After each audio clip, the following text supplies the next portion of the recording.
Бисмилля, альхамдулилля, вассалату вассаламу аля расулилля, ва аля алихи ва сахбихи ва ман валя. Амма ба'д. В дальних странах люди живут в лесах совсем не так цивилизованно и нормально, как мы. Их жизнь крайне примитивна. Например, в Камбодже из-за сильной бедности у них даже нет ванных комнат или бани, где они могли бы мыться. Люди вынуждены купаться в одежде у двери собственного дома.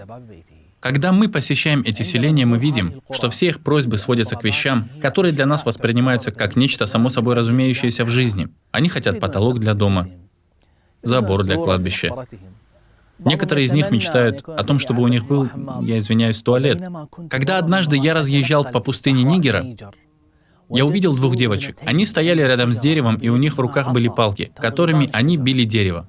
Я попросил водителя остановиться, вышел из машины, чтобы посмотреть, что происходит, и понял, что они сбивают с дерева листья.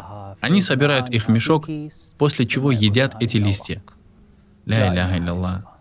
Их голод достиг такой стадии, что они пытаются сбить листья с деревьев, чтобы поесть. Они варят их и едят. Клянусь Аллахом, когда я увидел эти листья, я не мог понять, какое терпение и какую стойкость нужно иметь, чтобы есть такое. Вот то, что они собирают. Листья деревьев. Если эти люди едят листья с деревьев, то сколько же роскошной еды ежедневно попадает в мусорные баки из наших домов?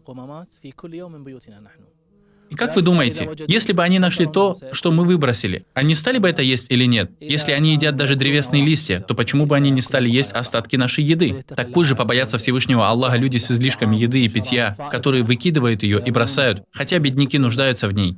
Пусть они собирают лишнюю еду или изначально покупают и готовят меньше, чтобы дать этим нуждающимся то, что будет поддерживать их жизнь вместо этих листьев.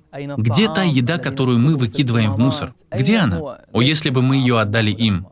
Где те банки, которые мы выбросили из холодильников, потому что срок годности кончился, а мы их так и не съели? Мы о них забыли, они бы их не забыли. О, Аллах, прости нам, ведь воистину никто не прощает грехов, кроме Тебя. Знаете ли вы, что больше всего надорвало мое сердце?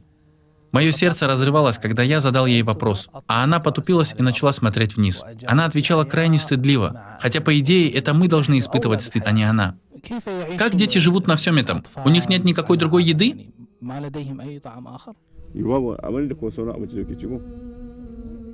У них есть только это. Как они едят эти листья? Они варят их в воде, кладут в воду. И все, кладут в воду и варят? Да, варят. И это их единственная еда? Спроси их. И это единственное, что они едят. Потому что вода кончилась, наступила засуха. Другой еды нет. Я много слышал о жестокой резне, которая коснулась наших братьев из Центральноафриканской Республики.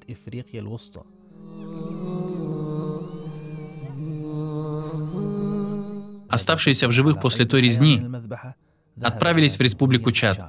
Мы поехали к ним на машине после того, как приземлились в аэропорту столицы Чада, Нджамены. Это народ, который убивали в большом количестве и выселили из родных мест. Но они продолжают твердо стоять на том, из-за чего их убивали. Они твердо стоят на своей религии, на намазе и на поклонении. Они не оставили свою религию взамен на то, чтобы остаться в своей стране. Нет, они готовы жить в хижинах из листьев деревьев, иногда из простых стволов и веток. И все это только для того, чтобы продолжать поклоняться одному Аллаху.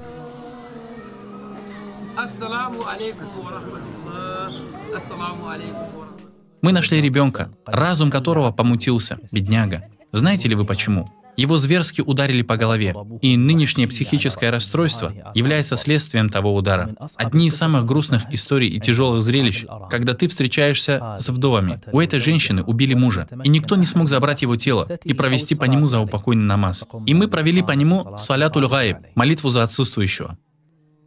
Из-за наличия раненых и больных среди беженцев, они решили остаться рядом с маленькой лечебницей в одном селении. Она представляет собой комнату, где проводится лечение. Но прием проходит не круглосуточно. Лекарства заканчиваются уже в середине дня, и врачи прекращают принимать больных и раненых. Если на это больно просто смотреть, то как себя чувствуют те, кто живут в этой боли днем и ночью, братья мои и сестры? Когда мы посещаем их, мы можем остаться с ними на несколько дней, после чего возвращаемся. Так как мы можем дать им гарантии, что в дальнейшем они будут жить в достойных условиях?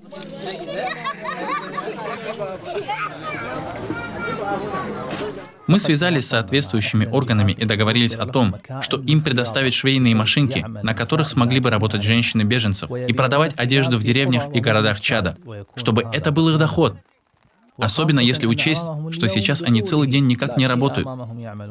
Сейчас машинки есть. Вдова может прийти в любое время и работать на них, чтобы сшить одежду и продать, и вырученных денег хватит ей и ее детям, чтобы им не надо было подавать милостыню или что-то дарить. И они ели бы за счет того, что производят сами. И хвала Аллаху. Уважаемый брат, уважаемая сестра, я прошу Аллаха благословить тебя в твоем уделе и твоем имуществе. Наслаждайся им дозволенным образом. Но прошу тебя, не забывай о тех людях. Твое сердце слишком милосердно для того, чтобы о них забыть.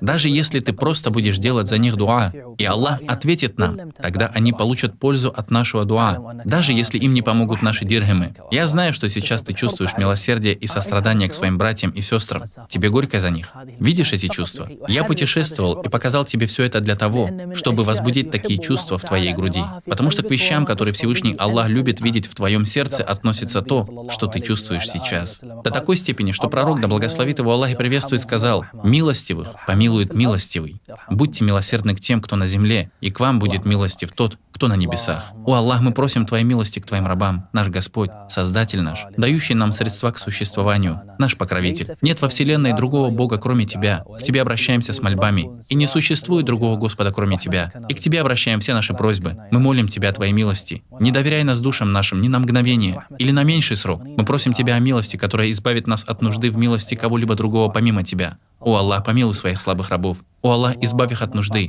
О Аллах, возвысь их место. О Аллах, избавь их от нынешних проблем. О Аллах, я прошу Тебя отправить к ним по Твоей милости и милосердию то, что будет достаточно для них. О живой, о вечно сущий, обращаемся за защитой к Твоему милосердию. Нет божества, кроме Тебя. Пречистый. Поистину мы были одними из беззаконников. Так прости нам наши грехи и расточительство в наших делах, и упокой нас, когда будешь доволен нами, а не рассержен на нас по Твоей милости. О Рахим, о Рахман. Аминь, Аллах.